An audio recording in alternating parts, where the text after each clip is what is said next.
من الشيطان الرجيم بسم الله الرحمن الرحيم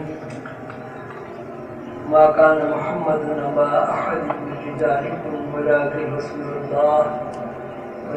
رسول الله وخاتم النبيين وكان الله بكل شيء عليما إن الله وملائكته يصلون على النبي يا أيها الذين آمنوا صلوا عليه وسلموا تسليما اللهم صل على محمد وعلى آل محمد كما صليت على إبراهيم وعلى آل إبراهيم إنك حميد مجيد اللهم بارك على محمد وعلى آل محمد كما باركت على إبراهيم وعلى آل إبراهيم إنك حميد مجيد سبحان ربك رب العزة عما يصفون وسلام على المرسلين والحمد لله رب العالمين. حاضرین مجلس، معزز خواتین و حضرات، دوستوں، بہنوں، بچوں، السلام علیکم. میں اس وقت کراچی مراد بہار جانی ٹاؤن سے آپ سب حضرات سے مخاطب ہوں. ماشاءاللہ یہاں کا موسم بہت اچھا ہے اور مراد بہار میں رہنے والے آپ کے سب بہن بھائی خیریت سے ہیں، خوش ہیں اور سب اپنے اپنے کام میں مصروف ہیں. میلاد النبی صلی اللہ علیہ وسلم کی تقریب کے سلسلے میں کامران صاحب نے کہا ہے کہ راولپنڈی میں عید میلاد النبی کی تقریب ہو رہی ہے. رسول اللہ صلی اللہ علیہ وسلم کی سیرت طیبہ سے متعلق اور حضور پاک صلی اللہ علیہ وسلم کے مشن سے متعلق،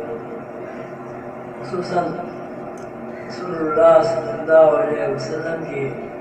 روحانی مشن سے متعلق میں کچھ بیان کروں. رسول اللہ صلی اللہ علیہ وسلم اللہ کے آخری نبی ہیں. ہم سب مسلمان اس بات سے واقف ہیں اور قرآن پاک اس بات کی شہادت دیتا ہے کہ رسول اللہ صلی اللہ علیہ وسلم وحدانیت کا دین لے کر آئے.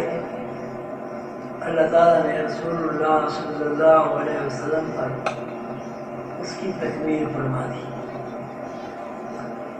اور خود اللہ تعالیٰ نے ارشاد فرمایا الیوم اکملت لکم دینکم واتممت علیکم نعمتی ورضیت لکم الاسلام دینا. یعنی رسول اللہ صلی اللہ علیہ وسلم ایسے آخری برحق نبی ہیں جن کے اوپر اللہ تعالیٰ کے انعام و اکرامات اس قدر ہیں کہ اللہ تعالیٰ نے رسول اللہ صلی اللہ علیہ وسلم کے قلب اطہر کے اوپر دین کی تکمیل فرما دی. الیوم اکملت لکم دینکم واتممت علیکم نعمتی ورضیت لکم الاسلام دینا. دین کی تکمیل سے مراد یہ ہے کہ نوع انسانی کو زندگی سے متعلق، وہ زندگی دنیا کی زندگی ہو، وہ زندگی مرنے کے بعد کی زندگی ہو، وہ زندگی دنیا میں آنے سے پہلے عالم ارواح کی زندگی ہو، وہ زندگی مرنے کے بعد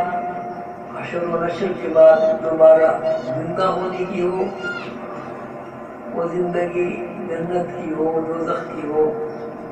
علیین کی ہو، صدیقین کی ہو، زندگی کا ہر پہلو، ہر رخ اور زندگی کو ہر زاویے سے قرآن پاک نے رسول اللہ صلی اللہ علیہ وسلم کے اوپر وحی کی صورت میں ذکر فرمایا، اور خود اللہ تعالیٰ نے قرآن پاک میں ارشاد فرمایا لا یغادر صغیرة ولا کبیرة الا احصاها، ایک چھوٹی سے چھوٹی بات اور بڑی سے بڑی بات، کوئی بھی بات ایسی نہیں ہے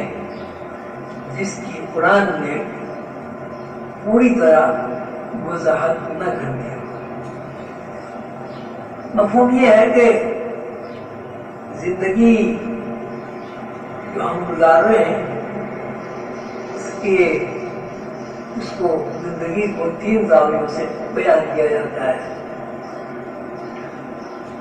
ماضی، حال، مستقبل۔ ماضی، حال اور مستقبل میں جو بھی کچھ ہے اللہ تعالیٰ نے رسول اللہ صلی اللہ علیہ وسلم کے اوپر وحی کے ذریعے حضرت جبرائیل علیہ السلام کے رسول سے ہر چیز سے رسول اللہ صلی اللہ علیہ وسلم کو آگاہ فرما دیا، اور رسول اللہ صلی اللہ علیہ وسلم نے زندگی کا کوئی بھی زاویہ ایسا نہیں چھوڑا تو رسول اللہ صلی اللہ علیہ وسلم نے اپنی امت کو نہ بتا دیا۔ چھوٹی سے چھوٹی بات، بڑی سے بڑی بات، معاشیات، تمدن، زندگی، نجی زندگی، اجتماعی زندگی، قوموں کی زندگی، ملک کی زندگی، وسائل، جینا، مرنا، سونا، جاگنا، کھانا پینا، صدقہ، خیرات، زکوٰۃ، آخرت کی زندگی، آخرت کے بعد حشر و نشر کے بعد کی زندگی، قیامت کی زندگی، حساب و کتاب کی زندگی، حساب و کتاب کے بعد جنت دوزخ کی زندگی، ہر پہلو رسول اللہ صلی اللہ علیہ وسلم نے اپنی امت کو بیان کر دیا ہے اور اس سے آگاہ کر دیا ہے۔ اس وقت جو صورتحال ہے وہ یہ ہے کہ جتنے بھی مسلمان ہیں یا جو بھی عالم اسلام ہے، ان کی جو زندگی ہے وہ دنیا داری میں یا دنیا میں یا دنیاوی علوم میں سمٹ کر رہ گئی، اور اس کی روشن مثال یہ ہے جو ہر گھر کی مثال ہے کہ جب ہم بچوں کو قرآن کریم پڑھواتے ہیں قاری صاحب سے، قاری صاحب سے، ملا جی سے، تو اس میں یہ بات پیش نظر نہیں ہوتی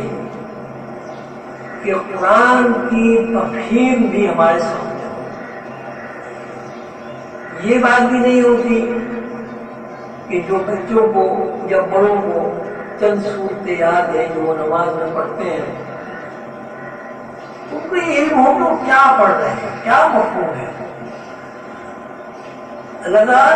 تعالیٰ نے کیا فرمایا ہے، رسول اللہ صلی اللہ علیہ وسلم نے کیا ارشاد فرمایا ہے۔ بس چند صورتیں یاد ہوتی ہیں، نماز یاد ہوتی ہے، اور نماز کی لوگ سمجھتے ہیں کہ تکمیل ہو گئی۔ عام شکایت ہے تمام عالم اسلام میں، بہت ملکوں میں گیا ہوں، اللہ تعالیٰ نے توفیق کی، وہاں جا کے تقریریں بھی کی ہیں، لوگوں سے افہام و تفہیم کی باتیں ہوئی، یہ بھی ہر جگہ سننے میں آیا اس وقت نماز پڑھتے ہیں لیکن نماز میں دل نہیں لگتا، نماز میں خیالات کی الغار ہوتی ہے۔ کئی مرتبہ تو یہ ہوتا ہے کہ ہمیں یہ بھی یاد نہیں رہتا کہ ہم نے پہلی رکعت میں کون سی سورت پڑھی تھی اور دوسری رکعت میں کون سی سورت پڑھی تھی۔ ہم التحیات للہ والصلوات اور طیبات پڑھنے بیٹھتے ہیں تو زبان پہ ہمارے التحیات، درود شریف اور دعاؤں کے الفاظ ہوتے ہیں، لیکن ذہن ہمارا کاروبار میں، سیاست میں، بچوں کے معاملات میں، بیگم کی باتوں میں، سسرال کی باتوں میں، ملازمت کے سلسلے میں، یعنی دنیا بھر کے خیالات ہمارے ذہن میں دور کرتے رہتے ہیں، اور ہم 4 رکعت پڑھ کے السلام علیکم ورحمۃ اللہ، السلام علیکم ورحمۃ اللہ کہہ کے نماز کو ختم کر دیتے ہیں۔ سوال یہ ہے کہ میں، آپ، زید، بکر، عمر، کوئی بھی ہو، کیا جس طرح ہم نماز پڑھتے ہیں اور اس میں ہمیں ذہنی یکسوئی حاصل نہیں ہوتی، ہمیں یہ بھی پتہ نہیں ہوتا کہ ہم نے کتنی دفعہ سبحان ربی العظیم کہا ہے، کتنی دفعہ سبحان ربی الاعلیٰ کہا ہے، اسی ذہنی خلفشار میں ہم کیا دنیا کا کوئی کام کرتے ہیں؟ مثلا اگر ہم کہیں ملازمت کرتے ہیں، حساب اکاؤنٹنٹ ہیں، اور ان کی ذہنی انتشار اسی طرح ہو جس طرح نماز میں ہوتا ہے، کیا وہ حساب کتاب صحیح طریقے سے کر سکتے ہیں؟ آپ کا جواب ہوگا نہیں کر سکتے۔ اچھا، جب وہ حساب کتاب صحیح طریقے سے نہیں کر سکتے، کیا کمپنی انہیں اپنے یہاں ملازم رکھے گی؟ آپ کا جواب ہوگا نہیں، کیسے رکھے گی؟ اس لیے کہ اگر اسے ذہنی انتشار ہے اور وہ اکاؤنٹنٹ ہے تو وہ تو اگر 20 دفعے بھی جمع کا ٹوٹل کرے گا تو ظاہر ہے اس میں کبھی 204 آ جائے گا، کبھی 203 آ جائے گا، کبھی 290 آ جائے گا۔ اس لیے کیوں؟ اس لیے کہ اس کو ذہنی انتشار ہے، اور اس کا نتیجہ یہ ہوگا کہ جب وہ حساب صحیح نہیں کر سکے گا تو اس کو نوکری سے نکال دیا جائے گا۔ یہی صورتحال وکالت کی ہے۔ ایک وکیل صاحب ہیں، ایڈوکیٹ ہیں، بہت قابل ہے، بہت باصلاحیت ہے، لیکن جب وہ مقدمے کی تیاری کرتے ہیں اور دفعات کا مطالعہ کرتے ہیں تو ان کو کوئی ذہنی انتشار ہوتا ہے۔ یہاں ماشاء اللہ وکیل بھی بہت سارے بیٹھے ہوں گے، وہ بتائیں کیا ذہنی انتشار میں وہ مقدمے کی پیروی کر سکتے ہیں، تیاری کر سکتے ہیں؟ ایک ہی جواب ہوگا کہ نہیں، مقدمے کی جو ضرورت ہے کیونکہ وہ پوری نہیں ہوئی اور اس میں ذہنی انتشار رہا، اس لیے مقدمے کی تیاری نہیں ہو سکتی، اور امکان اس بات کا ہے کہ وہ وکیل مقدمہ ہار جائے۔ اس کے برعکس ایک ڈاکٹر ہے، اس کے پاس ایک مریض آیا، مرض بہت الجھا ہوا ہے، اس نے اسٹیٹوسکوپ مریض کے اوپر رکھا، آواز بھی اس کو آئی نہیں تھی، لیکن اس کو ذہنی انتشار ہے۔ کیا وہ جو کچھ اس نے پڑھا ہے اس کے مطابق مرض کی تشخیص کر سکتا ہے؟ ایک ہی جواب ہوگا کہ نہیں، مرض کی تشخیص کے لیے ذہنی انتشار نہیں ہونا چاہیے، اور یکسوئی کے ساتھ، مرکزیت کے ساتھ اس کا ذہن اس بات پر قائم رہے کہ مرض کیا ہے اور مرض کی نوعیت کیا ہے۔ یہ صورتحال اخبار نویسوں کی ہے، مضمون نگاروں کی ہے، جو لوگ کتابیں لکھتے ہیں ان کی ہے۔ جب ان کو ذہنی انتشار ہوتا ہے تو وہ مضمون نہیں لکھ سکتے، کتاب نہیں لکھ سکتے۔ امتحان یہ ہے کہ اگر خاتون نے کھانا پکا رہی ہے اور اس میں ذہنی انتشار ہے تو اس بات کا 100% امکان ہے کہ کھانا ادھر جل جائے گا یا خراب ہو جائے گا۔ یہی صورتحال بچوں کی ہے۔ بچے اسکول جاتے ہیں، اگر ان کو ذہنی انتشار ہوتا ہے تو کئی مرتبہ ایسا ہوتا ہے کہ ٹیچر جو کچھ پڑھاتا ہے، جو کچھ کہتا ہے، بچے سنتے بھی ہیں، لیکن ٹیچر نے کیا کہا، کیا پڑھایا، کیا سمجھایا، بچوں کے ذہن میں نہیں۔ یہ ایسی باتیں ہیں کہ جس سے ہر شخص واقف ہے اور اس کیفیت سے ہر انسان گزرتا ہے۔ جب ہمارا تجربہ یہ ہے کہ ذہنی انتشار کے ساتھ کوئی بھی کام ٹھیک نہیں ہوتا۔ کوئی ایک اسٹوڈنٹ ہے، اس نے بڑی تیاری کی ہے، لیکن جب وہ امتحان گاہ میں جاتا ہے، امتحان دیتا ہے تو ذہنی انتشار کا شکار ہو جاتا ہے۔ اتنے سارے لوگ یہاں ماشاءاللہ پڑھے لکھے بیٹھے ہوئے ہیں، سب نے ہی تجربہ بھی کیا اور سب نے ہی امتحان دیے۔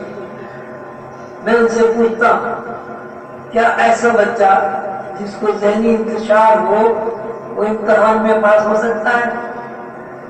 آپ کا ایک ہی جواب ہوگا،